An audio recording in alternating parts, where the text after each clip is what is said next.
want to rewind just a little bit. Your basketball academy, you had to shut that down during COVID. Mhm. When did Orange County open up again where you could do that again? Towards the end of 2020, things started to kind of like opening up again. Like you were allowed to do outdoor training, um, things like that. And because my real estate took off, I kind of like Yeah. I kind of put the academy in the back burner, and Okay. I lost a bunch of kids because we weren't playing games anymore. Uh, Sure. and I had like two coaches, and it was like just kind of like a like little side extra cash monthly, like I Okay. wasn't too worried about it because real estate was taking off and had already taken off. So it wasn't until like mid 2022 when I was like, okay, I'm already established in the community. Like we're getting kids every single month without any marketing, without anything, literally just word of mouth. It would be silly of me not to really like grab this thing by the horns and like blow it up Sure. without a lot of work. So mid 2022, that's when I start like I kind of like took the reins back, and I had already had staff for my real estate company to where like I can kind of like operate both without having to be super Sure. hands on. So I blew that up. Like we've been growing like crazy, and I have teams in place for both companies to where like both can operate smoothly, and continue to grow on pace. Carlos, I want to hear about say March of 2020 to January of 2021 because it sounds like you didn't make any money then, right? You refunded a bunch of people. You didn't make any money in real estate. How hard was that? It was tough. It was tough. Yeah, I was going through a breakup too. It was one of the hardest time. It was one of the hardest times of my life, to be honest. Like it was, yeah, like looking back, um thankfully I didn't experience any death, like any with COVID in the Hmm. family or anything like that, thankfully. But just obviously the isolation, not having any income. Like I'm somebody that I'm go go go like all day every day. Like I'm waking up at 4 a.m., working out, going to meetings, like making things happen, and all of that being taken Yeah. away. Um, it was crushing. It was crushing for sure. But at that point, I had no other option but to make things happen. And every day, I would wake up, show up to the office, and I wouldn't leave until 9 p.m. Like I will be having conversations Mm. on the phone until 9 p.m. Um, and I would listen through conversations and talk and talk and talk and talk and talk. And I was very determined to get a deal. I needed to. I didn't have any other option. I even tried starting a marketing agency like on the side because I needed some income, um, which I did make a couple $1,000. But it just shows like, and I was trying to make things happen, and Hmm. eventually I did. And you were persistent, right? I mean, a lot of people could have thrown in the towel at that point, said, you know what, this isn't working. I'm going back to Mexico Yeah, or yeah. Most people, whatever. most But most you were, people, like I see it all the time. Like I've been fortunate enough to work with a lot of mentees, a lot of students, a lot of new people that are trying to get into the business, and yeah, there's not a lot of resiliency there. After 1 or 2 months, hmm, they're calling it quits and they're jumping to the next new thing they see on YouTube. yeah. So, and then I was kind of picking up mid 2022 was when you started the basketball, started ramping that up again. And that's when interest rates started going up, right? Hmm. So did real estate slow down for you at all 2023, with flips? Probably with 2023 did, yeah. 2023. So between 2021 and 22, we did like over 100 flips, and then 2023 Hmm. with interest going up, we added the wholesaling. So we started wholesaling. We were already doing wholesaling local, but no nationwide. So 2023 we expanded to other markets out of state, and then we only did like 20 something flips, and then we did about like Okay. 40 something wholesale deals. So we focus more on the wholesaling because obviously the uncertainty of the market, et cetera, et cetera. Um, we Yeah. were trying to just flip paper quicker, so we were able to do that. And then along the way, I picked up some rentals. My partner has picked up some rentals, Airbnbs, long term, um, and yeah. So now we have the flipping company, the wholesaling company, and then we have we're growing our portfolio of single family rentals. That's good. I want to just for our audience who's listening, wholesaling on a house, oftentimes wholesaling in reference to a product is just selling to a secondary market at a cheaper price. But when you wholesale a house, you actually you would lock it up with a buyer, and then you would turn around and sell it to an investor or somebody at a higher price. And as a wholesaler, then you get the spread in there. So Carlos and I are kind of throwing that term around because him and I both do a little bit of that, but that's what it means to wholesale a house is, and that's what he just said. He said you flip paper, and that's really all you're doing is you're taking the contract that's signed by the seller and reassigning it to the end buyer, and then you make a little bit of money in the middle. Yeah, So yeah, it's very side, simple. side It's note, not so it's people aren't not it's completely not lost. easy. Yeah. It's not easy, but it's very simple. A lot of people think that they need all these things in place to make it happen, but it's a matter of finding a deal discounted enough Yeah. to where you can put a little bit of a fee on top and then resell it to the end buyer, which could be a buy and hold investor, fix and flipper, or whatever it might be. Hmm. Or yourself. I mean, you guys Right. are trying to buy and hold now. You probably are putting some of those in your Yeah, portfolio, right? absolutely. If I Yeah, remember. yeah. I mean, finding the deal, it's the machine, it's the foundation of everything, right? Whatever exit strategy an investor does, finding the deal, it's how you what fits that. You make money on the front end. Yeah.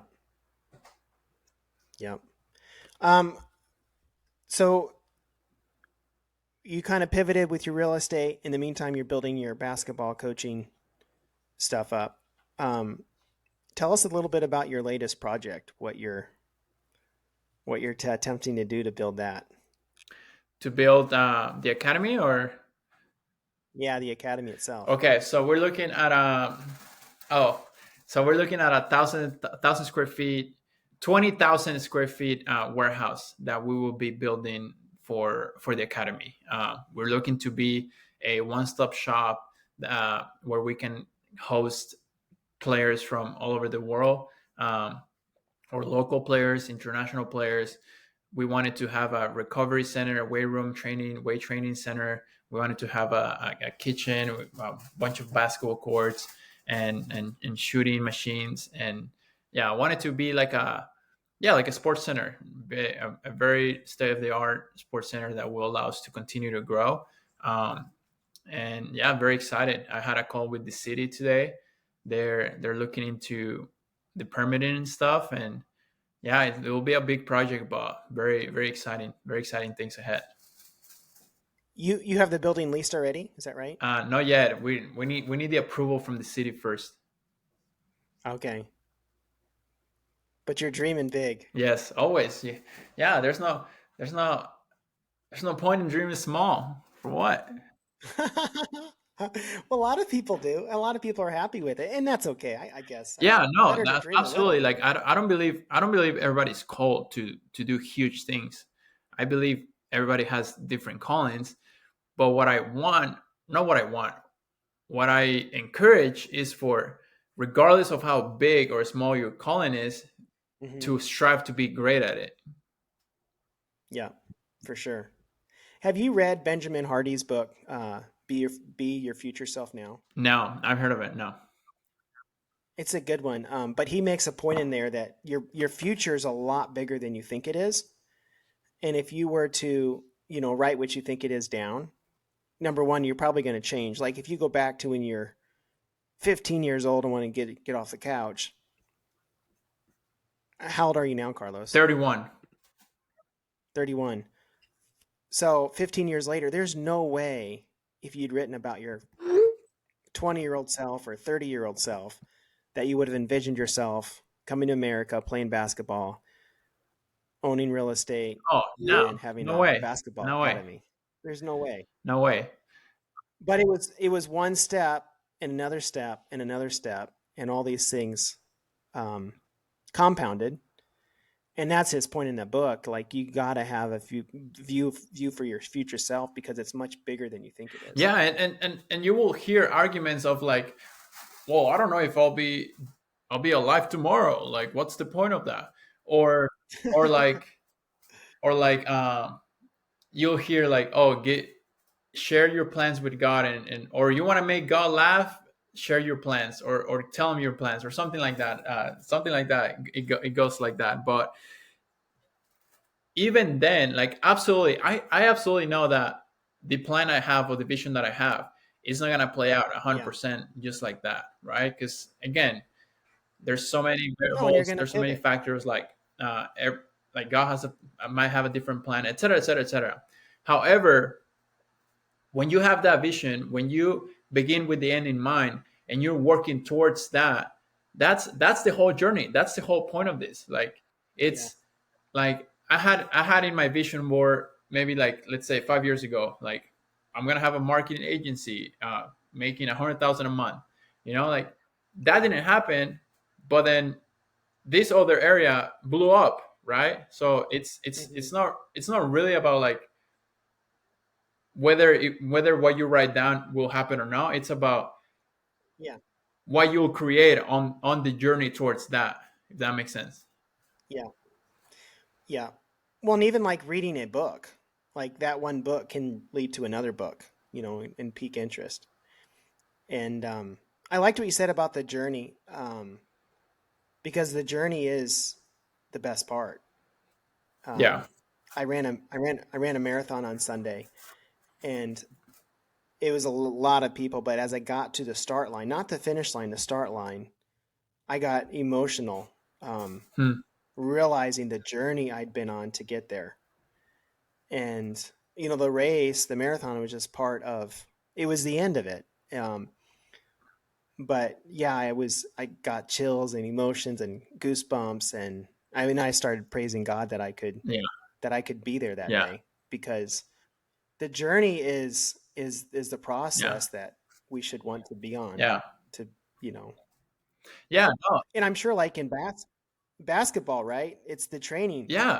you know It's not the you get to game day and it's just applying what you already yeah. know. It's not the trophy that you get in the championship. Like it's not the trophy you get in the Super Bowl. It's like it's the early mornings, the therapies, the Yeah. the training, the pushing yourself to exhaustion, like the nutrition, the going to bed early, the not drinking, etc., etc. It's all of that. It's all of that every single day, and then you see it at the end pay off. Like that's the beauty. The beauty is in the journey, and the beauty is in the growth.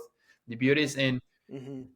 how much you've changed to be able to earn and deserve that end reward, being the championship Yeah. or what, or the marathon, or the finish line. Yeah. So true. So true.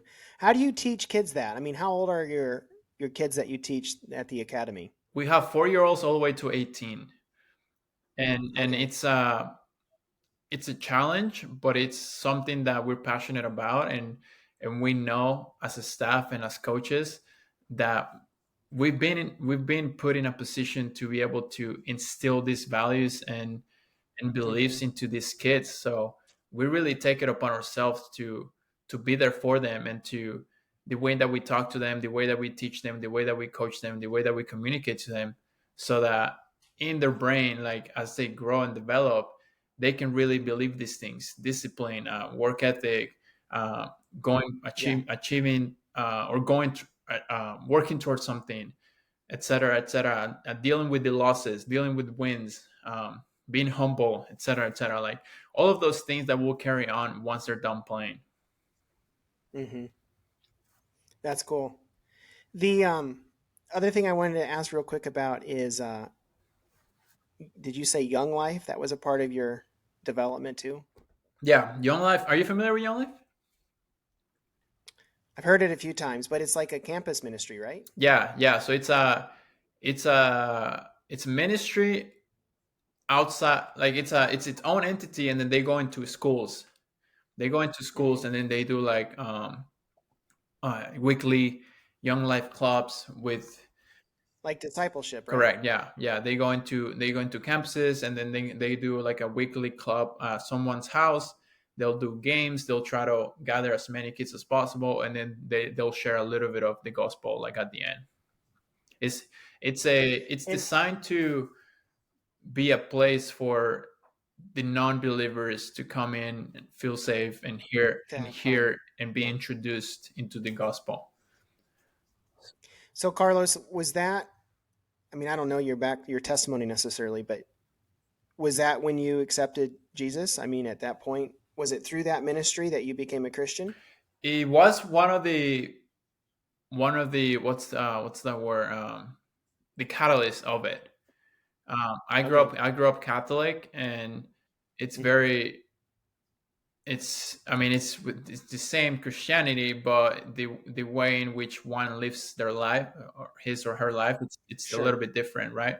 Like there's not the concept of having a relationship with God was introduced to me through Young Life and through Christianity. Through it Sure. wasn't Catholics.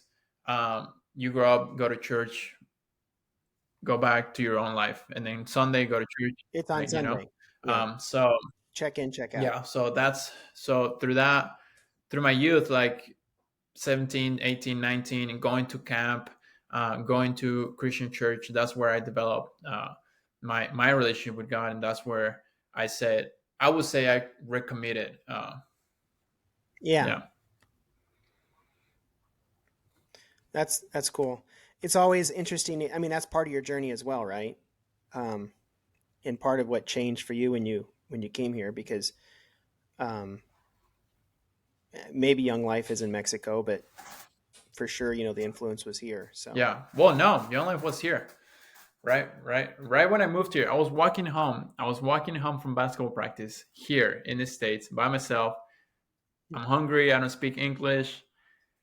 This car pulls to the side and rolls down their window, and he's like, "Carlos, let's go to Young Life." And it's a girl of one of my classmates, and I'm like, "What is that? What do you mean?"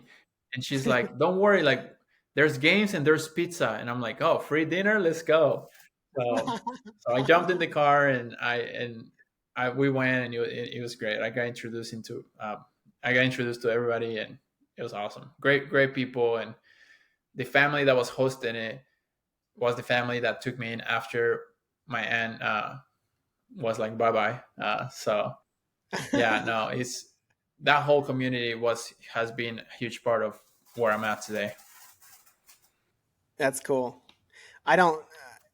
Most people don't know this, but I was actually a youth pastor for 8 years. So Yeah, that's what we did. Every Thursday, we would host a meal, and we kids would come from high school, and they would come eat, and yeah, it was just to plant seeds and build relationships and give them some pizza. yeah. No, it's a beautiful thing, and you don't really know like how much that can impact a kid, or how Yeah, much it could help them. Like you never know what a kid is going through at home or anything like that. So I always love when ministries or groups are out there doing outreach, because kids need it.